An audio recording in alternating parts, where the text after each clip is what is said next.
Olá, pessoal. Boa tarde. É com muito prazer que mais uma vez a gente se reúne num ambiente online para mais um seminário que a gente vem realizando junto com vocês. Hoje eu estou na presença do professor Laerte. É muito prazer em recebê-lo. Mais um evento nosso. Obrigado. Que vai, dar um treinamento sobre a qualidade do leite hoje para a gente, né?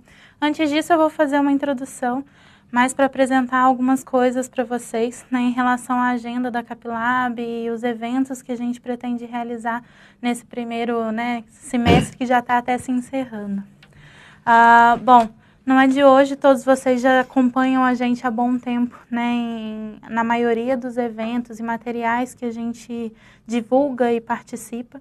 A Capilab vem se preocupando cada vez mais em investir, né, na parte técnica, em conhecimento em geral, e é nisso que a gente foca, né, em ser um veículo de transmissão de conhecimento. Então, uma das ferramentas mais utilizadas é o nosso jornalzinho, né, o jornalzinho escrito, que normalmente vai pelo correio. É uma distribuição trimestral, então quem ainda não tem um cadastro, basta entrar no site, né, e se cadastrar e recebe isso gratuitamente aí na sua indústria, na sua casa. A gente normalmente nesse jornalzinho investe em ter, né, uma matéria técnica na área de qualidade. A gente sempre divulga, né, e faz matérias a respeito dos laticínios, os maiores laticínios e os menores também. A gente homenageia os nossos clientes e amigos nesse jornal. Entrevista personalidades da área, né? Então, é um jornal que traz muita instrução, muito material para vocês. A gente também tem uma série de livros, né? Todos vocês já devem ter a maioria deles. Se ainda não tem, né, as cartilhas ainda estão disponíveis no nosso site para serem solicitadas. Os livros de análise, né, que vêm com a IN68 e a IN62 de 2003 já foram esgotados, mas a gente tem a cartilha de boas práticas de laboratório e a cartilha de análises físico-químicas de recepção e alguns produtos que podem ser solicitados e recebidos aí também nas empresas de vocês. Bom, no Minas Láctea, em Juiz de Fora, no mês que vem, onde a gente vai estar esperando por vocês no stand, a gente vai ter o lançamento do novo Rispoa, um material, né, uma edição que a gente fez em parceria com a Maria Cristina Mosquim, que nos deu a honra de comentar o Rispoa. Então, vai ser um material bem importante para auxiliar todos vocês aí nesse processo de implantação dessa nova norma, né? Os comentários dela vêm a enriquecer e ajudar a gente a entender todas as mudanças que ocorreram e que vão precisar ser adaptadas aí no nosso dia a dia. Então, a gente vai lançar isso no Minas Láctea e a gente espera vocês lá para receber, né, esse material em mãos. Não percam. Bom, no nosso site a gente também vem tentando implementar cada vez mais, né? Principalmente no que diz respeito a esse conteúdo técnico. Um dos primeiros passos que a gente deu foi a implantação dos vídeos tutoriais, onde a gente tem ali os principais produtos, né, e kits, ensinando a manipular, a calibrar o equipamento, a fazer a limpeza, a utilizar um kit rápido.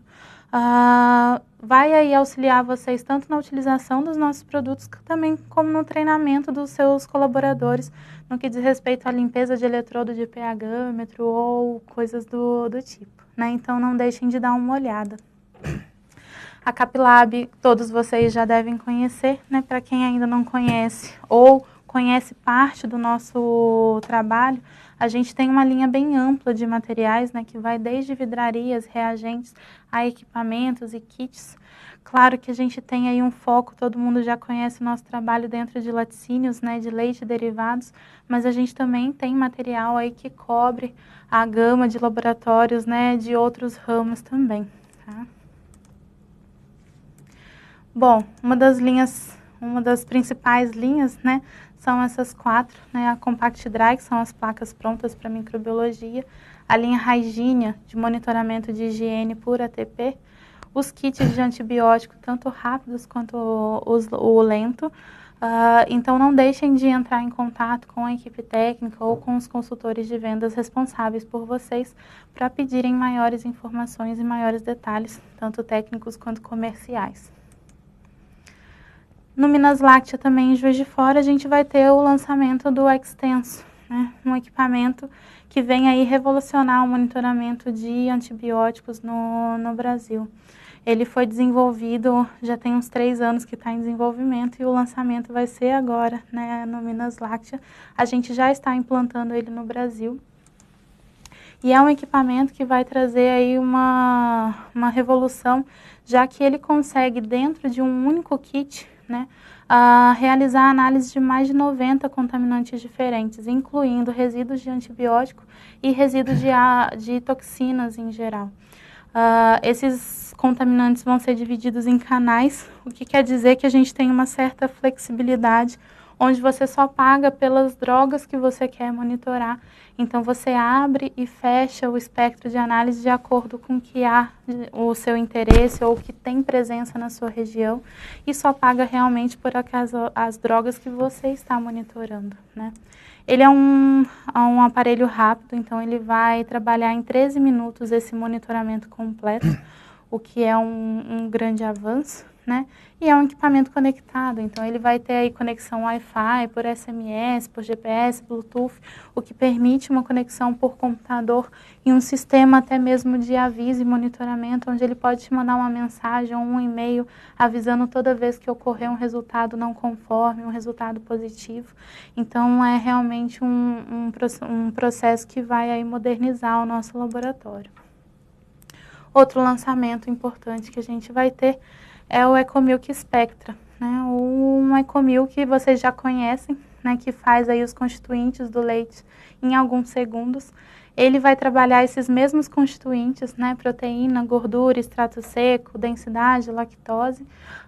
E além disso, ele vai incluir a análise de adulterantes, né? É um equipamento híbrido que vai trabalhar tanto com a metodologia de infravermelho quanto a do ultrassom que vocês já conhecem. Então, no Minas Láctea, procurem pela nossa equipe, né, para a gente apresentar para vocês essas 2 novidades aí no mercado. Eu vou apresentar rapidamente. A gente normalmente recebe bastante solicitação quando realiza esse tipo de evento, né, em conhecer a nossa equipe. A maioria de vocês fala muito, né, conosco pelo telefone, por e-mail, e conhecem, na maioria das vezes, a equipe técnica, que é aquela que vai visitar vocês, né, no laboratório e fazer os treinamentos em loco. Mediante essa solicitação, a gente colocou uma fotinha rápida, né, das principais regiões das outras equipes que vocês não têm tanto contato, né? Em Minas Gerais, a gente tem a Naya, a Vanessa e a Denise como consultoras internas, e o Fernando Maia como nosso representante comercial. A Dalíria e a Anandara são aquelas que vocês veem sempre nos treinamentos, que são parte daí do suporte técnico. São Paulo, a gente tem a Ana e a Ana como consultoras técnicas, né? E a Anandara, mais uma vez, como suporte técnico da região. Já o Goiás, a gente tem a Elaine e a Denise para fazer o suporte, com o Dante de representante comercial. Santa Catarina, nós temos o Carlos como consultor, a Crislaine como suporte técnico e o Anilton como nosso representante. No Rio Grande do Sul, a Carolina e a Elaine como as vendedoras, Maíra como suporte técnico e o Irã como nosso representante comercial. No Paraná, a gente tem a Vivi e a Carolina como as vendedoras internas, o Edivar como nosso representante e, mais uma vez, a Dalíria como suporte técnico. No Ceará, a Nandara como suporte e o Rafael, né, como representante comercial. Vendedoras a gente tem algumas, então a gente resolveu não listar aqui. As regiões que eu não consegui falar, porque a gente, se fosse falar todos os estados, tomaria muito tempo, né? Entre em contato por esse telefone, por esse e-mail, que a gente consegue dar o suporte com o restante da equipe, tá? Bom, outra parte do nosso trabalho técnico vai em cima dos treinamentos, né? O maior contato que vocês têm normalmente com a Capilab. Os treinamentos em loco, né, onde a gente vai aos laboratórios, dá treinamentos práticos de análise microbiológica, físico-química, e dentro dos programas de qualidade em geral, boas práticas de laboratório, 5S, boas práticas de fabricação e, né, tudo mais. A gente vem implantando também os treinamentos online, né? O ano passado a gente estreou essa ferramenta, os webinars, onde a gente fez os principais assuntos de interesse, boas práticas de laboratório, fraudes, boas práticas de fabricação, né? E a gente viu que funcionou muito bem. Há uma carência muito grande no Brasil inteiro de informação e nem sempre a velocidade que a gente consegue atender vocês em loco é a necessária, né? Então, foi um sucesso essa implantação, mais de 400 empresas conectadas no ano passado, numa ferramenta mais simples, né, com menos conexões.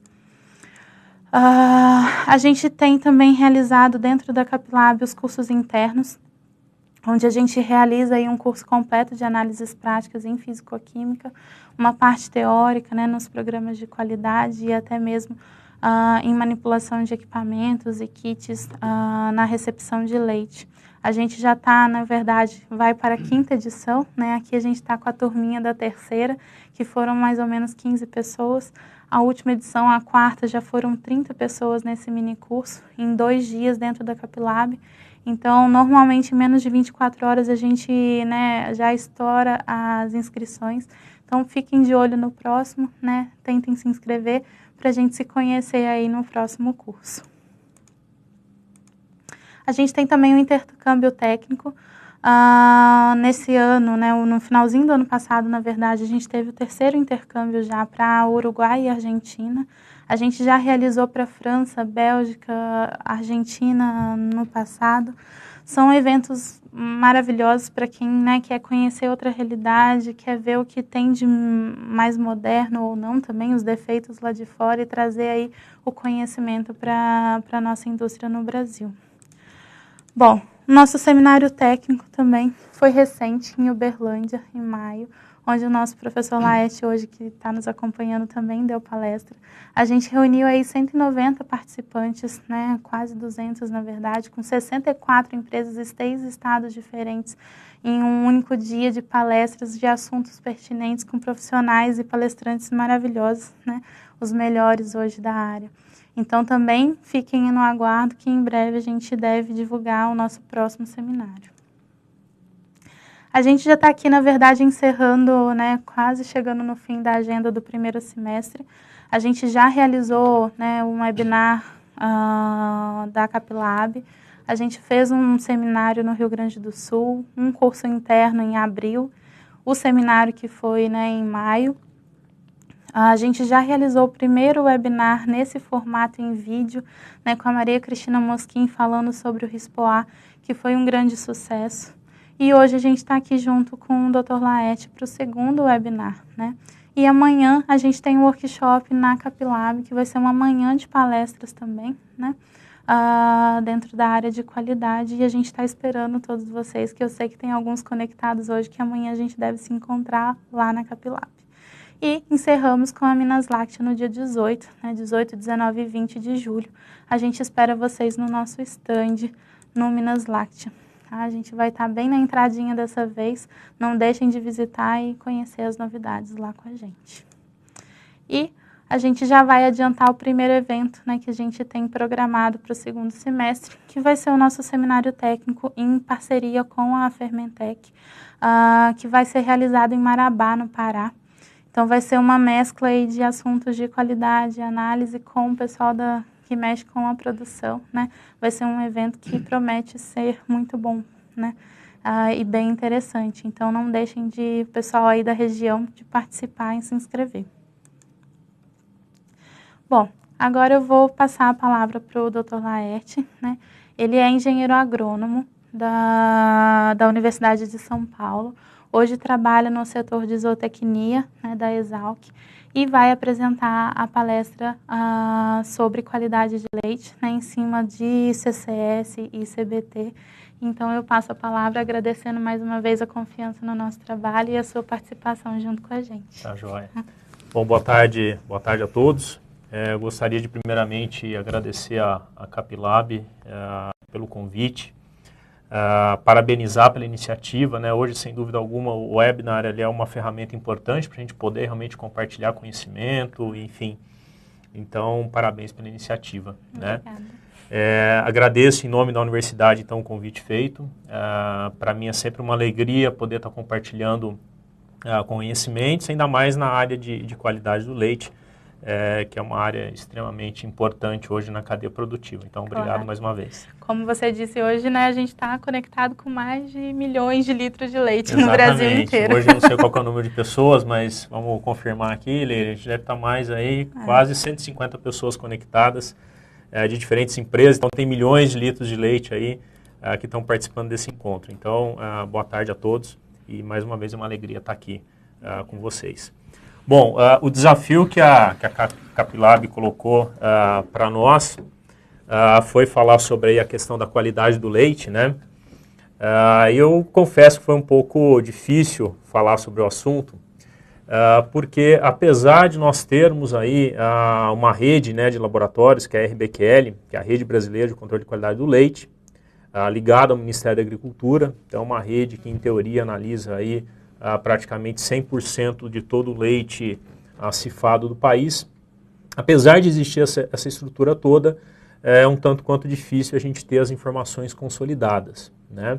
Os resultados hoje, eles devem ser transmitidos para o Ministério, no SIG-CIF, né, que é o Sistema de Informação do Ministério, mas infelizmente nós não conseguimos avançar no output desses resultados. Os resultados são transferidos para lá, mas hoje o setor carece de informações consolidadas sobre a qualidade do leite. Então, o que acaba acontecendo é que cada laboratório acaba aí gerando algum tipo de informação, publicando, e é o que a gente tem disponível para falar sobre qualidade do leite, né?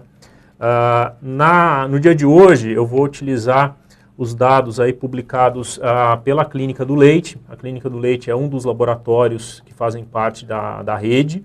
Ela pertence ao Departamento de Zootecnia da Exalc, Universidade de São Paulo, da qual eu faço parte, né? O mapa da qualidade ele foi uma iniciativa feita em conjunto, aí, em apoio, né, da CNA, da Viva Lácteos e do próprio Ministério da Agricultura, né? E o mapa teve como objetivo apresentar qual que é aí a situação atual da qualidade do leite na área atendida pela Clínica do Leite, tá? Bom, esse mapa ele estava previsto inicialmente 4 edições. A primeira foi sobre células somáticas, a segunda sobre contagem bacteriana, e aí existem mais 2 previstas, que é uma sobre composição do leite e uma outra sobre resíduos de antibiótico. E o que nós já temos publicado até então é sobre células somáticas e sobre contagem bacteriana, que é o motivo da nossa reunião de hoje aqui, apresentar essas informações para vocês, tá? E discutir um pouco sobre elas, né? Bom, o primeiro ponto que eu gostaria de mostrar para vocês é de onde vêm esses dados, né? Então, quando nós mostrarmos os resultados, é importante saber de onde eles foram obtidos, né? Bom, o primeiro número aí que a gente apresenta é o número de indústrias que foram avaliadas e que deram origem a esse banco de dados, né? Nesse mapa, na verdade, foi apresentada a situação atual e a evolução dos últimos 10 anos. Então, por exemplo, nós iniciamos aqui em 2006 com 186 indústrias, esse número foi aumentando e no ano de 2015, que foi o ano em que foi publicado aí, foi encerrado a publicação do mapa, chegou aí quase 450 indústrias que monitoraram a qualidade junto à clínica, junto ao laboratório, né? Então, o número foi crescente, é um número alto de indústrias, né? Quanto à localização dessas indústrias, a maior parte delas está aqui no estado de Minas Gerais, com 46% delas em Minas. A outra grande parte no estado de São Paulo, 42%. E temos também aí em outros estados, né? Temos ali Paraná, Goiás, Mato Grosso do Sul, Rio de Janeiro, Espírito Santo, alguns estados do Nordeste também, algumas indústrias localizadas lá, que participam desse banco de dados, tá? Mas basicamente, grande parte delas estaria aí na região sudeste do país, tá? Bom, em relação ao tipo de inspeção, né? Então, apesar do laboratório trabalhar na rede, né, junto à rede, e analisar leite aí das indústrias do CIF, acaba atendendo também outros serviços de inspeção, né? Então, a maior parte das indústrias que a gente vai apresentar aqui são indústrias ligadas ao CIF, né, com 76%. A outra parte, aí, 22%, ligadas aos serviços de inspeções estaduais. Então, por exemplo, no caso do estado de São Paulo é o CISP, no caso de Minas é o IMA, né? E temos um pequeno número de empresas que pertencem aos serviços de inspeções municipais, os municípios, né? Então, a grande parte do que nós vamos ver aqui hoje diz respeito a indústrias ligadas ao CIF, né? Bom, uma outra característica importante que nós tentamos mapear nessas indústrias foi o número de fornecedores, para a gente ter uma ideia do tamanho dessas indústrias, né? E o que a gente percebe é uma distribuição, né? Então, nós temos indústrias aqui abaixo de 50 fornecedores, que a gente poderia considerar indústrias pequenas, né? E nós temos aqui 24% delas, assim como nós temos indústrias aí, grandes, aí, com mais de 500 fornecedores, 12% dessas 450 indústrias, né? Então, nós temos aí um perfil bem heterogêneo de indústrias. Temos indústrias pequenas, médias e grandes participando desse diagnóstico, né? Bom, também tentamos caracterizar se essa indústria ela paga ou não em função da qualidade. Então, sempre que uma indústria fazia análise, nós mapeávamos essa informação, se ela fazia algum tipo de diferenciação em relação à qualidade. A gente não sabe exatamente quais eram os critérios, mas era simplesmente uma pergunta sim ou não, eu pago por qualidade ou eu não pago por qualidade, né? E o que a gente percebe é que 86% dessas indústrias não pagavam por qualidade. Aqui eu acho que deve estar cortando aí para vocês, mas é 14% delas com pagamento por qualidade. Então, daquelas 450 empresas, 14% delas tinham aí algum tipo de remuneração em função da qualidade. Isso em relação ao número de empresas.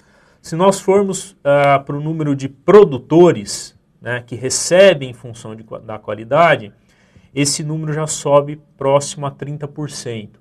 Ou seja, apesar de 14% das indústrias pagarem por qualidade, isso representa cerca de 30% dos produtores que estão recebendo em função da qualidade.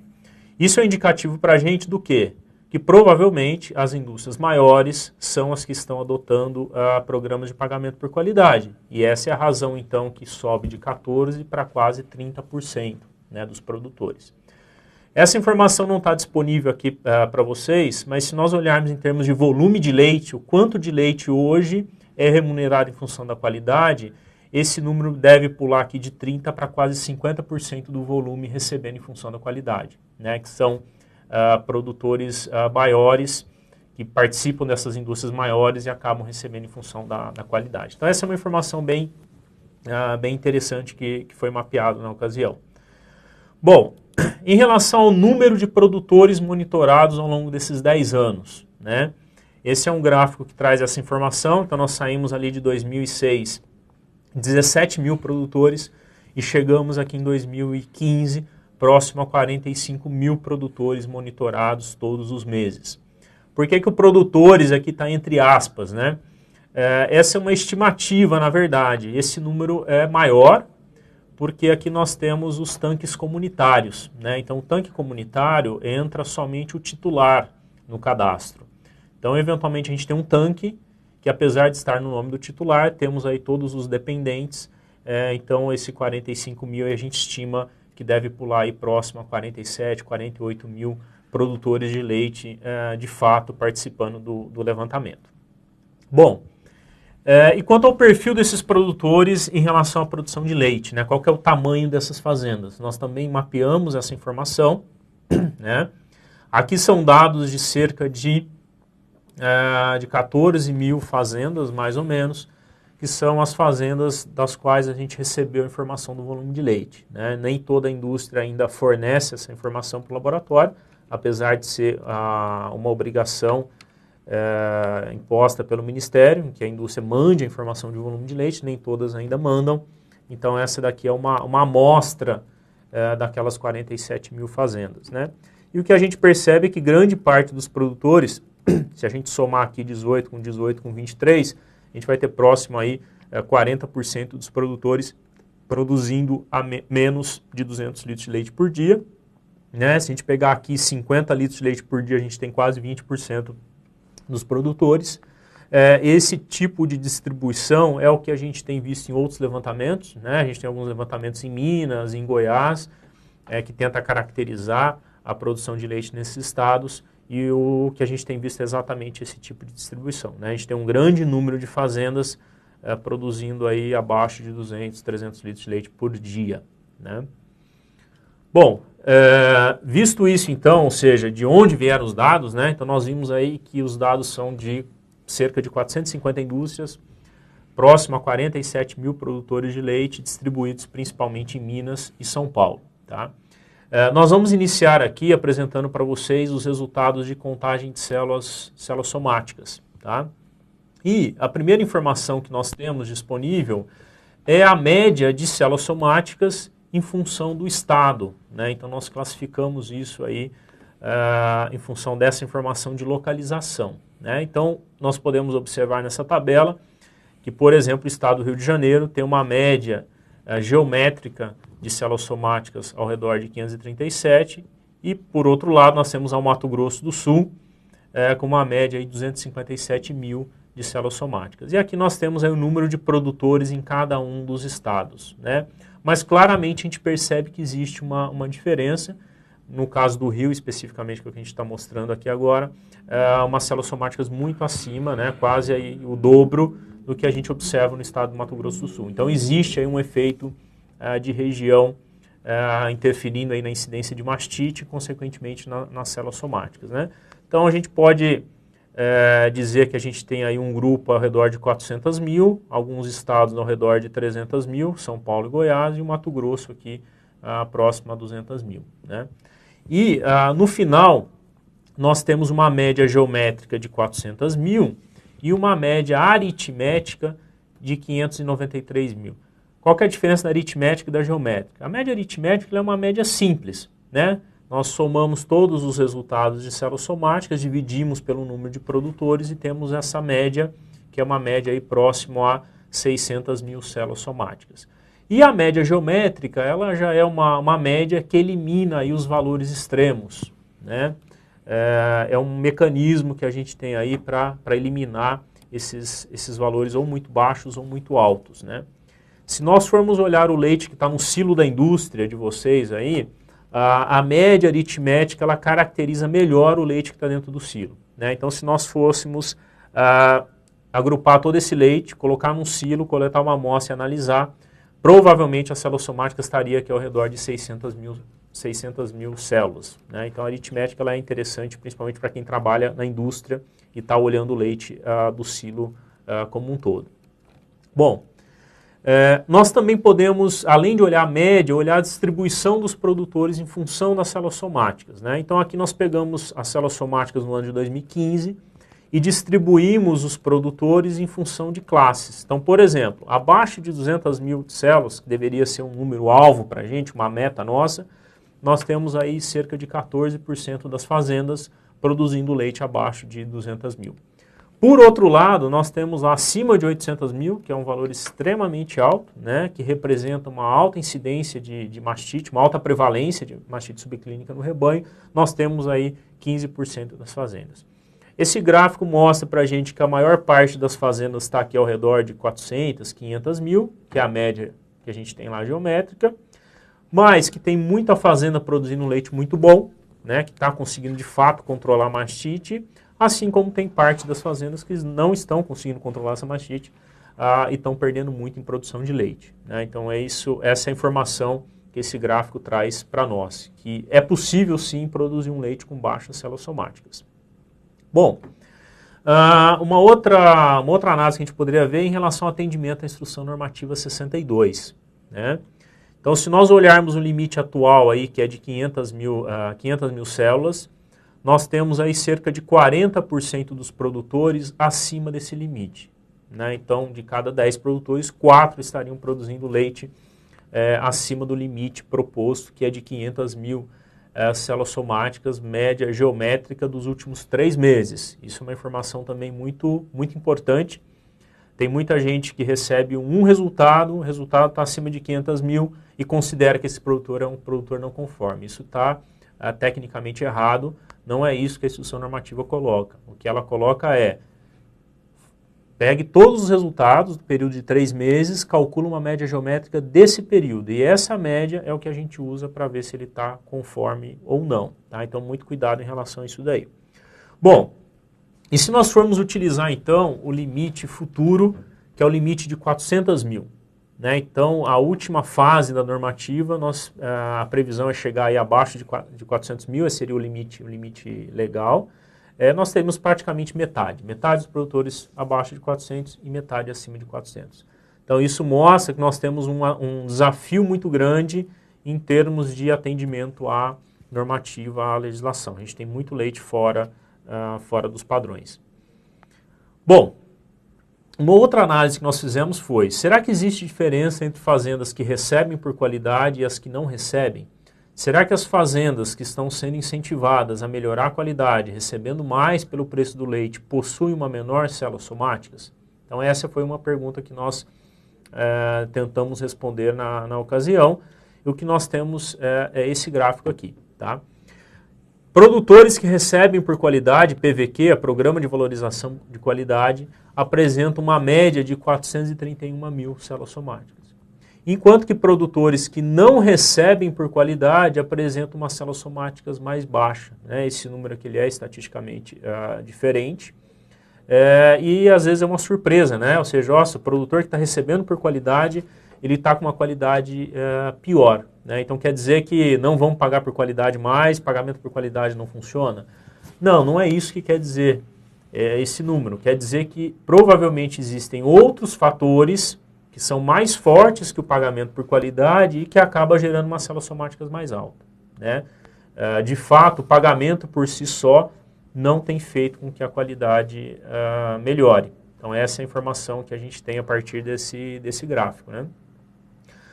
Bom, uma outra análise que nós fizemos foi qual que é as células somáticas em função da produção de leite diária.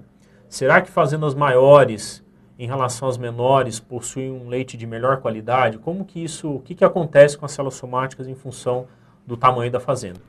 E o que nós observamos foi que fazendas abaixo de 100 litros de leite por dia tinha aí uma célula somática média geométrica de 309 mil células, enquanto fazendas aí acima de 1.000 litros de leite, esse número já saltava para 540 mil. Ou seja, a partir do momento que eu aumentava o tamanho da fazenda, aumentou-se também as células somáticas. Né?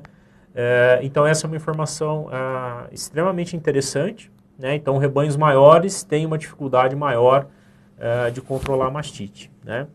Se nós conectarmos essa informação com aquela informação de que as empresas maiores são as que pagam por qualidade e essas empresas acabam comprando leite de produtores maiores, isso talvez explique por que as indústrias maiores acabam tendo uma células somáticas mais alta, porque está comprando leite de fazendas maiores, mesmo pagando por qualidade, essas células somáticas ela ainda permanece alta. Né? Bom, também seria interessante a gente comparar como que isso fica em relação a outros países. Né? Eu sei que existe uma crítica grande, não, mas o Brasil é Brasil, nós não podemos comparar com outros países, mas seria importante a gente ver o que acontece em outros países para ver se é possível ou não também ter leite de qualidade. Ela é uma informação, uma comparação, na minha opinião, extremamente importante, mesmo porque a gente tem países que a característica é muito semelhante à do Brasil em termos climáticos, pelo menos. Né? Bom, aqui nós trouxemos então uma lista, comparando aqui, quando vocês leem aqui Brasil, na verdade são os dados da Clínica do Leite. Né? Então a gente tem que olhar esse Brasil aqui com cuidado.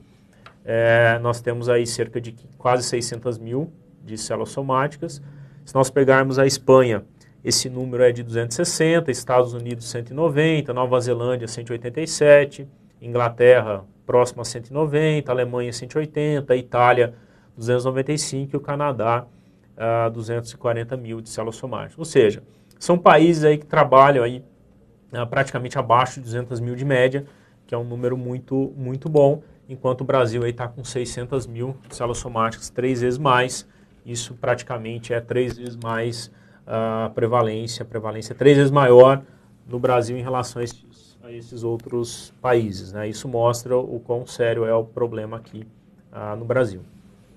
Bom, e se nós olharmos essa evolução nos últimos 10 anos? Nós vimos até agora os dados de 2015, mas será que isso vem se mantendo estável, piorou, melhorou? O que aconteceu nos últimos 10 anos, né? Para isso, eu vou mostrar aqui para vocês um gráfico em que na linha laranja nós temos a média aritmética e na linha azul a média geométrica. Então, são praticamente duas linhas paralelas, né? A média aritmética é sempre maior do que a geométrica. A primeira informação que a gente tira desse gráfico: existe um efeito de estação do ano, como a gente bem sabe, né? Na época das águas acaba aumentando a incidência de mastite. Isso faz com que as células somáticas se elevem nos períodos de chuva e nos períodos de seca acaba tendo um decréscimo na contagem de células somáticas. Mas, se nós olharmos os 10 anos, praticamente não houve evolução nenhuma. Talvez aqui nos últimos anos, nos últimos 5 anos, a gente observa uma elevação, inclusive, das células somáticas, né? Então, além de não ter melhorado nos 10 anos, nos últimos anos a gente observa uma pequena elevação, né? Chegando próximo aqui a 600 mil. Nesse gráfico também nós temos essa área aqui em marrom, que é o número de produtores. Então, o que nós temos aqui é que em 2006, o número de produtores era diferente do número observado em 2015. Né? Então, vocês podem dizer, bom, a população aqui é diferente, não são os mesmos produtores. Então, pode ser que piorou aqui ou que não teve evolução, porque nós estamos comparando produtores diferentes entre esses anos. Né?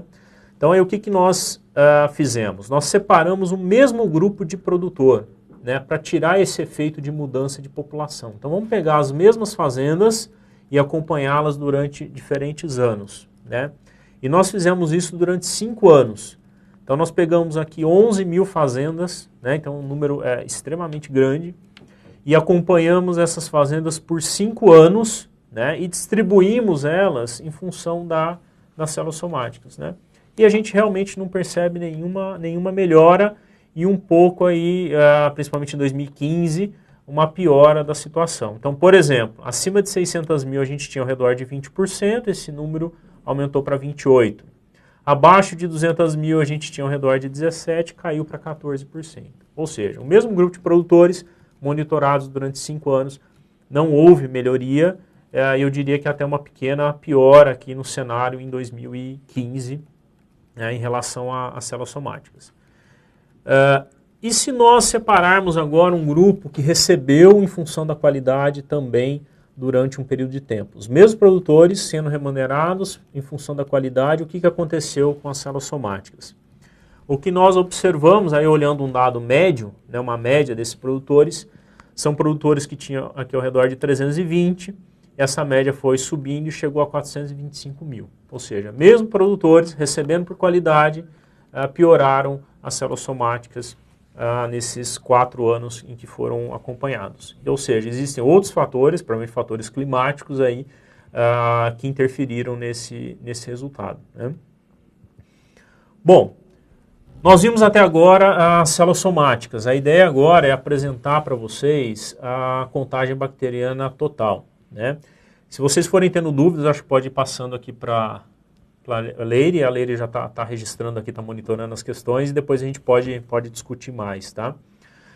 Bom, em relação à contagem bacteriana, eu já vou entrar direto aqui nos resultados. O banco de dados é basicamente o mesmo que a gente já viu lá, aquelas 450 fazendas, 450 indústrias, quase 47 mil fazendas, e aqui eu já estou apresentando aqui para vocês quais são os resultados médios em função do estado. Tá? De novo, existe diferença entre os estados. Então, por exemplo, Rio de Janeiro, 270 mil de média geométrica, São Paulo 170, Mato Grosso 156, Paraná 132 e chegando ali em Goiás 75 mil. Esses outros estados é um número extremamente pequeno de produtores, 250 produtores. Eu acho que a gente poderia desconsiderar essa informação que não é muito representativa.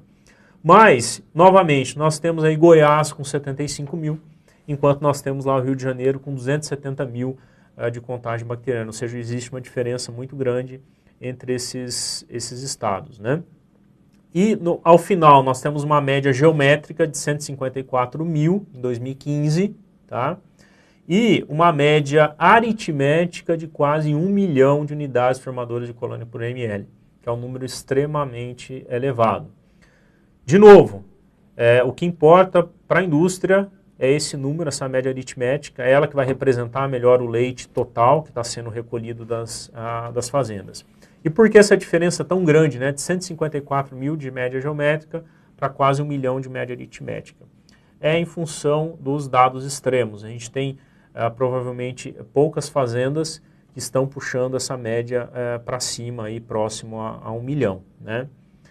Que é o que nós vamos ver agora aqui nesse gráfico, que é a distribuição dos produtores em função da CBT.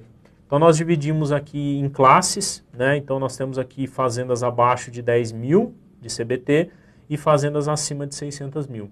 Então nós temos aqui a grande parte das fazendas ao redor de 10 até 300 mil, temos uma proporção grande aqui, mas temos esse número aqui de 20% acima de 600 mil, e que acaba puxando essa média, então, para cima, aí, próximo a 1 milhão. Bom, o que é interessante desse gráfico, 4% das fazendas, ou seja, 4% de 45 mil, ou vamos arredondar para 50 mil, daria aí cerca de 2 mil fazendas produzindo leite abaixo de 10 mil unidades formadoras de colônia, que é o limite para se produzir leite tipo A. Então nós temos aí 2 mil fazendas, um número extremamente grande, né, representativo, produzindo um leite de altíssima qualidade. E por outro lado, nós temos aí 20% das fazendas, quase 10 mil fazendas, produzindo um leite com altíssima contagem bacteriana, acima de 600 mil unidades formadoras de colônia, né? E a grande parte aqui ao redor de 100 mil a 200 mil, que leva aquela média geométrica de 154 mil, né? Bom, se nós olharmos o atendimento à IN62, da mesma forma, hoje nós temos um padrão de 300 mil unidades formadoras de colônia média geométrica, novamente, né? Nós temos aí 35% dessas fazendas acima de 300 mil e aí 65% produzindo leite dentro dos padrões. Se nós projetarmos esse limite para 100 mil, que é o limite aí da última etapa da Instrução Normativa 62, nós vamos ter aí praticamente 60% dos produtores acima de 100 mil, né? Então, assim como células somáticas, a contagem bacteriana também é um desafio. Sem dúvida alguma, a CBT ela é muito mais fácil de ser resolvida do que contagem de células somáticas, né? A contagem bacteriana, se nós tivermos lá um programa de higiene, um bom tanque de expansão para refrigerar esse leite de forma rápida, nós conseguimos resolver o problema do dia para a noite, né? Da noite para o dia. Já células somáticas não, células somáticas envolvem uma questão microbiológica, de bactéria, tratamento, células somáticas é um desafio aí a longo prazo, né? Bom, também fizemos uma análise da contagem bacteriana em função do pagamento por qualidade, né? Será que acontece a mesma coisa que nós vimos para células somáticas? E na verdade o que a gente percebe é uma situação inversa, né? As fazendas que recebem por qualidade possuem lá 70 mil de média de CBT, enquanto que as fazendas que não recebem por qualidade, quase 200 mil de média, né? Então, claramente existe uma diferença entre esses dois grupos, né? Se nós olharmos em função da produção de leite, o que a gente percebe é um efeito também contrário das células somáticas. No caso do CBT, conforme se aumenta o tamanho da fazenda, fazendas maiores acabam produzindo um leite de melhor qualidade em relação a CBT, né? Então a gente pega aqui, por exemplo, fazendas acima de 1.000 litros, possuem uma média de 40 mil de CBT, que é um número muito bom em termos de qualidade, né? Então provavelmente essas fazendas maiores acabam tendo aí condições melhores de higiene, de refrigeração e que acabam levando um leite de melhor qualidade. Não conseguem controlar as células somáticas, né? Como as fazendas menores, acabam tendo um problema maior, mas em relação a CBT é um número muito bom, tá? Bom, uma outra análise que nós fizemos aqui foi comparar a CBT em função do tipo de inspeção, né? No caso de células somáticas, a gente não tem essa informação, não foi publicada na época, mas essa foi uma sugestão levantada aí nas reuniões da CNA e da Vivoalácticos, que seria interessante a gente avaliar o que acontece com o Serviço de Inspeção Federal em relação ao estadual e ao municipal. Então nós fizemos essa análise no caso de CBT. E o que a gente observa é que o Serviço de Inspeção do Estado de São Paulo, CISP, por exemplo, apresenta uma média de quase 650 mil. O IMA, que é o Estado de Minas, 400 mil. Serviço de Inspeções Municipais Gerais, né, de todos os municípios, 280, e o CIF, Serviço de Inspeção Federal, apresentando aí uma contagem de 138 mil. Então, claramente existe uma diferença no perfil de fazendas que fornecem leite para indústrias do Serviço de Inspeção Estadual em relação ao federal. Então, o CIF hoje processa um leite de melhor qualidade em relação às outras inspeções, né? Então, essa foi uma informação, acho que muito interessante, muito relevante para o setor, né? Bom, novamente, olhando os outros países também, o que acontece, né, em relação à contagem bacteriana. Nós temos listados aqui alguns países, então, por exemplo, a Inglaterra trabalha aí com média de 30 mil, a Alemanha, 17 mil, a Itália, 44 mil, o Canadá com 9 mil unidades formadoras de colônia. E o Brasil, aqui nós temos quase 1 milhão, né? Então, realmente, aqui nós temos uma qualidade muito inferior a desses outros países, né? Isso, obviamente, afeta diretamente aí a questão da qualidade.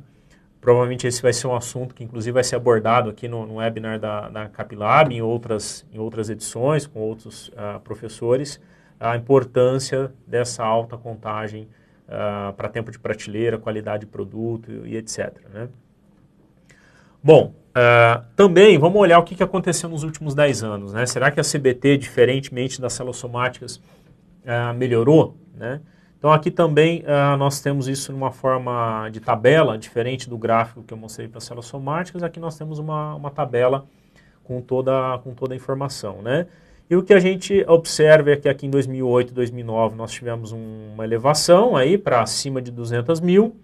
Essa CBT foi caindo aqui até 2012, chegou em 2012 ela começou a subir novamente, então foi aí de 114, chegou aí quase 160 mil, né?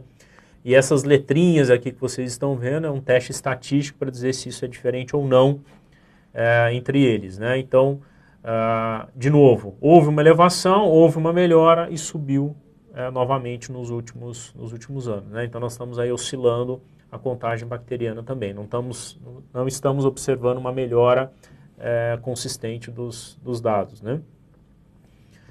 Bom, se nós separarmos também o mesmo grupo de produtores, assim como nós fizemos para as células somáticas, vamos separar esse grupo e vamos ver o que aconteceu com eles durante 5 anos, tá? É o que nós temos aqui. Então foram aí cerca de 11 mil produtores também. Eles tinham uma média ao redor de 100, 110 mil e essa média foi crescendo nos últimos anos. Em 2015 chegou próximo a 150 mil, tá? Então isso mostra que também houve uma piora em relação à CBT nos últimos anos, tá? Se nós olharmos aí os produtores que recebem por qualidade, né, os produtores anteriores não recebiam por qualidade e esses agora estão recebendo por qualidade, né? Os que recebem por qualidade têm uma CBT muito mais baixa, como a gente já viu. Então esse grupo tinha aí ao redor de 50 mil de CBT e esse número também vem crescendo, né, numa intensidade menor, mas também aí saiu aí de 45, 50 mil e está chegando aí a 65 mil. E é uma diferença estatisticamente significativa, tá?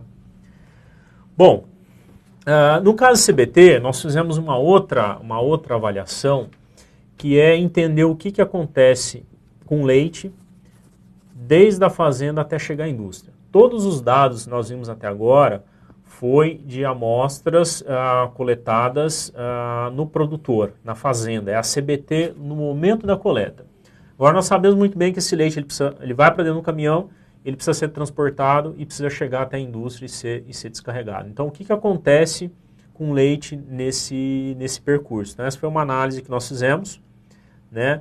Algumas indústrias elas mandam a amostra do produtor, do caminhão quando vai ser descarregado e também do silo antes de ser processado, que é a informação que eu estou apresentando aqui, né? Então no mesmo dia que vai coletar a amostra do produtor, já coleta a descarga do caminhão e coleta o leite que está armazenado no silo.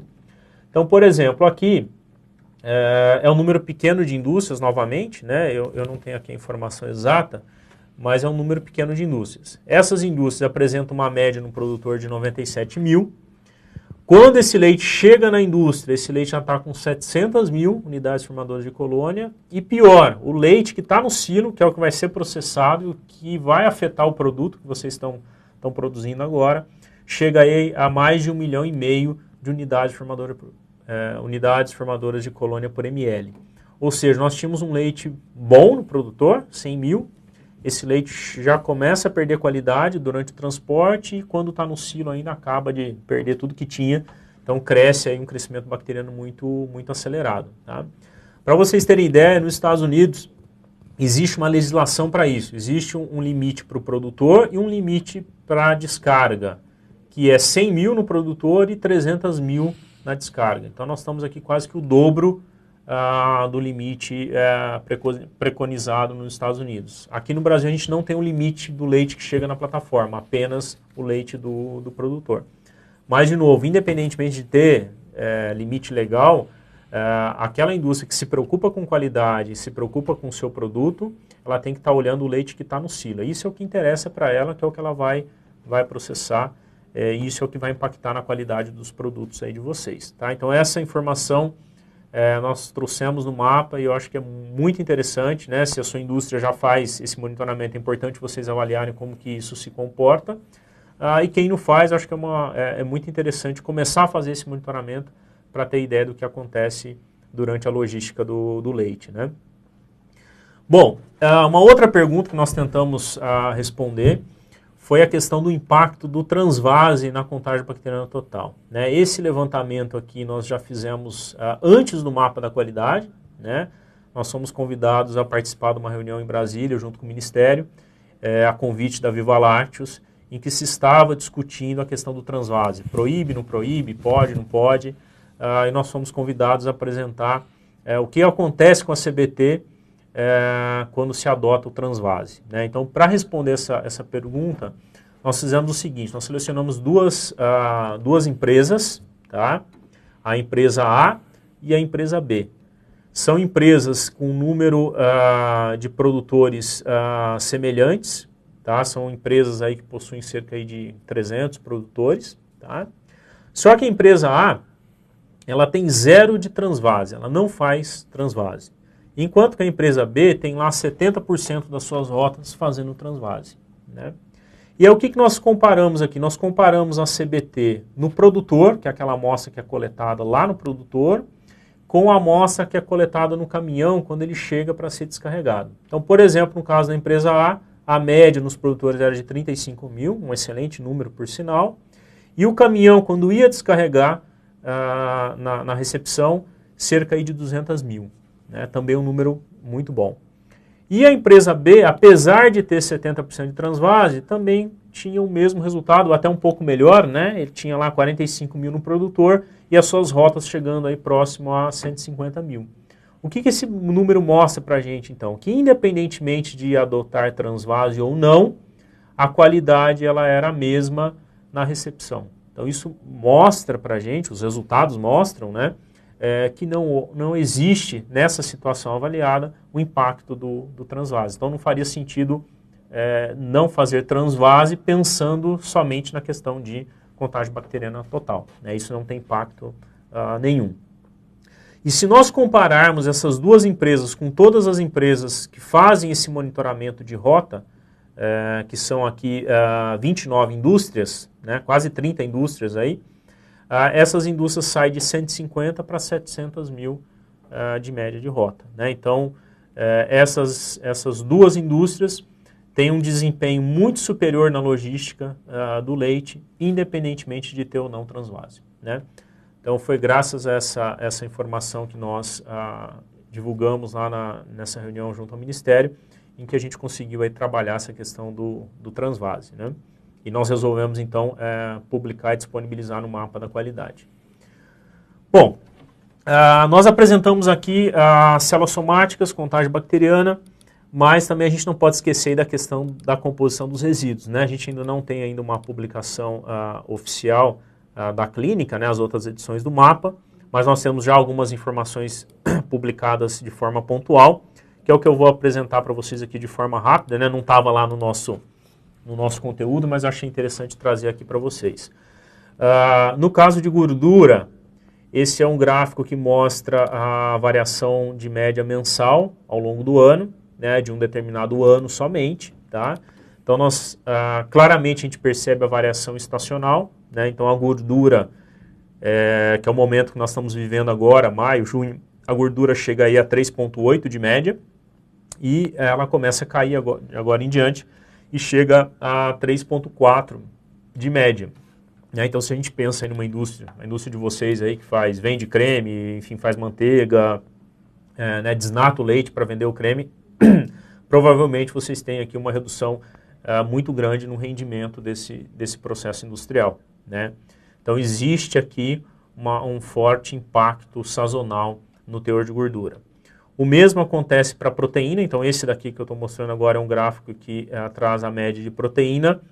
A proteína também até maio ela fica extremamente alta, quase 3,4 de média, e chega a cair para 3,15 em algumas épocas do ano, como setembro e outubro. Então, uma diferença bem grande também em função de questão sazonal. Né? Então, uma indústria que produz queijo, mais para frente a gente vai comentar um pouquinho sobre isso, a queda na proteína afeta muito o rendimento industrial na produção de queijo. Bom, se nós olharmos a questão aí da Instrução Normativa 62, em termos de atendimento à legislação, então nós temos lá a gordura, tem que ser acima de 3%, né? Isso é média do mês, diferentemente das células somáticas e da CBT, em que a gente avalia a média geométrica de 3 meses. No caso dos componentes, é uma média aritmética dos resultados do mês. Né? Então, se nós olharmos gordura em maio, que é o período em que a gordura está mais alta, nós temos apenas 4% dos produtores não conformes. Se a gente olhar o mês de setembro, que é o mês em que existe uma queda da gordura, esse número já sobe para 12% de produtores não conformes. O mesmo para a proteína, então em maio praticamente a gente não tem nenhum produtor produzindo a proteína abaixo de 2,9%, é menos de 1%, enquanto que em setembro esse número já sobe para 7%.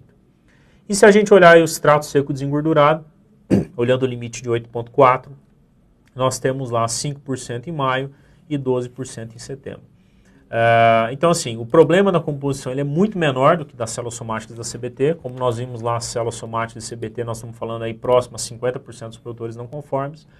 E no caso aí de composição, ao redor de 10% de produtor não conforme. Pensando aí em termos de atendimento legal, né? Então, essa é uma informação aí, eu acho que é interessante. Provavelmente vocês já observam isso. Quem faz análise periodicamente e acompanha esses indicadores, isso é o que acontece na indústria de vocês aí, essa oscilação em função da época do ano, né? Bom, essa é uma outra informação em relação a resíduos. Então, o laboratório da Clínica do Leite, ele faz o teste antibiótico também, para aquelas empresas que querem, né? Isso é feito através de um teste de inibição, um teste microbiológico, um teste lento, né? E esse gráfico mostra a porcentagem de amostras com resultados positivos, né? Que é o que está dizendo aqui, em dois grupos, tá? Essa foi uma informação que nós publicamos em 2013, durante o Congresso Brasileiro de Qualidade do Leite, que teve no estado de São Paulo. Os produtores que recebem por qualidade, a incidência foi de 0,8%, ou seja, de cada 100 amostras, quase uma apresentou resultado positivo. E se nós olharmos aqui os produtores que não recebem por qualidade, essa incidência já foi para 1,2%. E estatisticamente ela é diferente, ou seja, produtores que não estão recebendo por qualidade acabam tendo uma incidência maior de resíduos de antibiótico. Né? Se a gente comparar esse número com o que acontece em outros países, para você pegar os Estados Unidos, a porcentagem de resultados positivos é de 0,01%, ou seja, extremamente inferior ao que acontece aqui no Brasil. Então, nós acreditamos que essa questão de resíduo ela é importante e também vai ser um desafio para nós, né? Assim como as células somáticas e a CBT, a questão de não só de antibióticos, mas também de resíduos em si, né? Vermífugos, enfim, vai ser um desafio grande para a cadeia, né? Bom, e para ir para a etapa final aí do nosso encontro, a gente coloca essa perguntinha aí, mas será que afinal a qualidade realmente vale a pena, né? Obviamente que a gente poderia ficar aqui horas e horas falando só sobre o impacto da qualidade nos produtos. Não é o objetivo desse encontro nosso hoje, mas eu trouxe pelo menos um exemplo, que é um exemplo das células somáticas impactando tanto o produtor como a indústria. Então, eu gostaria de usar as células somáticas como exemplo, mas, de novo, a Capilab vai estar promovendo outros eventos futuros em que vai ser discutido exatamente isso de uma forma bem aprofundada e bem dirigida, né? Bom, como eu mencionei, a ideia seria apresentar para vocês a questão da mastite, né? E sobre duas perspectivas. A perspectiva do produtor de leite, né? O que esse produtor ele perde em função da mastite, e a indústria, que é provavelmente a maior parte de vocês aí trabalha na indústria, qual que é a relação da mastite com o negócio de vocês, né? De forma bem rápida aqui, explicar aí a questão da mastite, né? O que a mastite causa na glândula mamária. Então, nós temos uma imagem aqui que é uma figura, um desenho que remete aí ao ubre, né? Então, nós temos aqui os alvéolos, que são aqui onde é sintetizado o leite, né? Então, esses alvéolos são cavidades revestidas por células secretoras, que são as células que sintetizam, produzem o leite e jogam esse leite para dentro do interior da glândula mamária e esse leite vai ser ordenhado e vai lá para o tanque, né? Quando existe a entrada de alguma bactéria no interior da glândula mamária, o organismo ele responde prontamente em relação a isso, né? Ele sente que está sendo invadido, que tem algum agente que não deveria estar lá. Então se inicia um processo de reação, né? Um processo de inflamação para combater essa bactéria que ganhou o interior da glândula mamária. E o que acontece é que as células somáticas, né, aqui está em inglês, mas enfim, são células somáticas, são os glóbulos brancos. Todos nós temos células somáticas circulando aí, né? Então quem já fez exame de sangue aí para ver os glóbulos brancos, sabem, já conhece as células somáticas. Esses glóbulos brancos ficam circulando no sangue, e a partir do momento que essa bactéria entrou aqui no interior do alvéolo, essas células somáticas são recrutadas, né? E falam, olha, vai para lá que nós temos um problema e vamos combater essa infecção. E as células somáticas, ela sai da corrente sanguínea e ela tem que entrar dentro do interior do alvéolo para combater aquela bactéria. Só que para que isso aconteça, ela tem que pedir espaço ali, tem que abrir espaço nas células secretoras, e a partir do momento que ela atravessa, ela acaba rompendo essa conexão entre as células secretoras. Então, cada célula secretora está uma conectada à outra. A partir do momento que as células somáticas pedem passagem, essas células elas se rompem, se desligam e elas acabam morrendo, né? Então, imagino vocês que numa mobilização de células somáticas, a partir do momento que a vaca tira as células somáticas do sangue e pede para ir para dentro do úbre, nós estamos matando células secretoras. Se a gente mata as células que estão secretando leite, a primeira coisa que acontece é o decréscimo na produção de leite. Então é daí que vem a questão lá, a mastite reduz a produção de leite. Por que reduz? Reduz por causa disso, né? A célula somática ela precisa pedir passagem para encontrar a bactéria para ir lá combater a infecção, né? Então daí que acontece essa redução na produção de leite. Já existem vários trabalhos medindo isso, quanto que se perde de produção de leite. Mas eu vou trazer um trabalho aqui recente, um trabalho do Juliano. O Juliano ele trabalha junto com o grupo do professor Marcos Veiga, no Quali Leite, da Universidade de São Paulo, no campus de Pirassununga, né? Então é um colega nosso aí de pesquisa. Ele defendeu a sua tese de doutorado exatamente nesse assunto, tentando medir o impacto da produção, né? E o que ele fez aqui foi muito interessante, né? Ele comparou a produção de leite dos quartos contralaterais. Então, vamos imaginar que você tem lá os quartos anteriores ou posteriores do animal, né? O quarto da frente. Ele pegou o quarto que estava infectado, ordenhou separado do outro quarto que não estava infectado, né? Então, tem uma ordenhadeira lá que foi preparada para isso. E ele compara qual que é a produção de leite entre o quarto que está com mastite e o quarto que não está com mastite, né? Então é uma forma extremamente simples de se aferir o impacto da mastite na produção de leite. E ele fez isso em várias fazendas e num grande número de quartos sabidamente infectados. E o que ele observou foi isso daqui.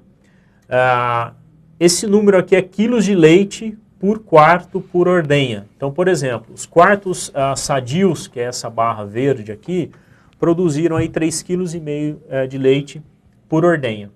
Enquanto que o quarto infectado o par dele, né, do outro lado lá do ubre, produziu 2,8, ou seja, um decréscimo aí de 0,7 quilos, 700 gramas de leite por ordenha, né? Então essa é uma informação extremamente interessante, feita com os rebanhos brasileiros nas nossas condições, né? Então se nós pegarmos aí 700 gramas por ordenha, se nós tivermos aí no caso desses rebanhos de 2 ordenhas, cada vaca está perdendo aí 1,5 kg de leite por dia. Se nós pegarmos aí os nossos rebanhos, que tem ao redor aí de 50% de prevalência, então quando a gente olha umas células somáticas no tanque de 500 mil, 600 mil, isso indica para a gente que próximo a 50% das vacas estão infectadas, ou seja, cada 10 vacas ordenhadas, 5 tem infecção na glândula mamária. Então, se nós pegarmos essa prevalência de 50%, num rebanho, então, a gente teria metade das vacas infectadas. Se nós fizermos uma conta rápida aqui, um rebanho de 50 vacas no leite, nós vamos ter 25 delas infectadas, perdendo quase 1,5 kg de leite por dia. Se a gente multiplicar isso por 365 dias, no ano, nós estamos perdendo aí 13 mil quilos de leite que deveriam estar sendo produzidos. E esse leite é praticamente direto na receita, direto no lucro da fazenda, né? Isso daí próximo a 5% de decréscimo na produção de leite. Pode parecer pequeno, 5%, mas para uma atividade que é extremamente competitiva, com uma margem baixa, 5% é a diferença entre uma fazenda continuar ou não na atividade.